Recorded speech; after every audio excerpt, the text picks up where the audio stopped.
একটি ছেলে হঠাৎ তার মায়ের কাছে এসে বলল, মা, আমি তোমার সব ঋণ পরিশোধ করে দিতে চাই। কথাটা শুনে মা থমকে উঠল।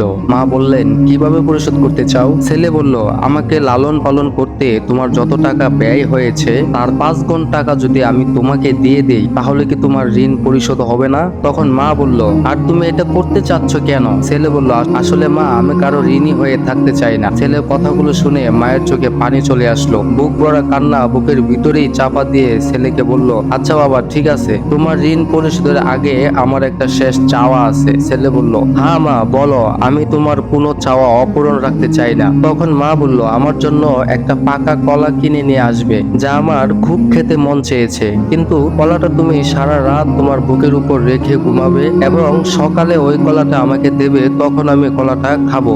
এরপর ঋণ পরিশোধের ব্যাপারে তোমার সাথে কথা বলবো। এই কথা শুনে ছেলেটি হাট থেকে একটি কলা নিয়ে আসলো এবং মায়ের কথা মতো কলাটাকে বুকে নিয়ে ঘুমিয়ে পড়লো। সকালবেলা মা ছেলেকে ঘুম থেকে উঠিয়ে বলল, বাবা, তাও এবার কলাটা, খুব ক্ষুধা পেয়েছে। ছেলেটি বুকে হাত দিয়ে দেখলো কলাটা বুকের উপর নেই। তাই ছেলেটি বিছানার চারপাশে কলাটাকে খুঁজতে শুরু করলো। হঠাৎ ছেলেটি দেখলো কলাটা তার নিচে পড়ে চেটকে নষ্ট হয়ে গেছে। তাই সে মাকে বলতে শুরু করলো, কলাটা আনার সময় তো ভালোই ছিল, কলা বুকে নিয়ে কি ঘুমানো যায়? তখন মা চোখের পানি ছেড়ে দিয়ে বলল, বাবা, সামান্য একটা কলা মায়ের জন্য বুকের উপর নিয়ে ঘুমাতে পারলা না? তাহলে আমি কিভাবে তোমাকে মাসের পর মাস আমার বুকের মধ্যে রেখে ঘুমিয়েছি? কই, তুমি তো কখনো আমার নিচে পড়ে যাও নাই। আর যদি তুমি আমার নিচে একবার পড়ে যেতে, তাহলে অবশ্যই এই কলার মতো তুমিও চেটকে গিয়ে মরে যেতে। তা তো আমি হতে দেই নাই। কিভাবে তুমি এই ঋণ পরিশোধ করবে? মাসের পর মাস আমি রাত জেগে রয়েছি তোমার জন্য।